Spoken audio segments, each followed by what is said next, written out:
নমস্কার বন্ধুরা, আমি সকাল সকাল বেরিয়ে পড়লাম জল্পেশ মন্দির দর্শনের উদ্দেশ্যে। এটি একটি ঐতিহ্যবাহী মন্দির।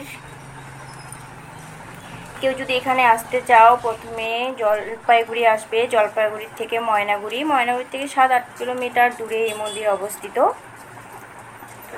দেখতেই পাচ্ছ এই মন্দির, এই সামনে কি সুন্দর একটা জায়গা মন্দিরের সামনেটা। এই যে মন্দিরের এই যে সঙ্গে সঙ্গে আসলাম ফুল নিতে পুজোর জন্য। এই যে আমি ফুল কিনতেছি, দেখো কি সুন্দর সুন্দর ফুল দেখতে পাচ্ছ। এই যে আমি ফুল নেওয়া হয়ে গেছে, ফুল নিয়ে সোজা যাচ্ছি মন্দিরে। এই যে মন্দিরে ঢুকছি পুজো দেওয়ার জন্য।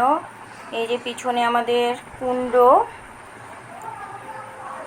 দেখো এই যে মন্দিরের পিছন, এটা এই যে পিছনটা মন্দিরের।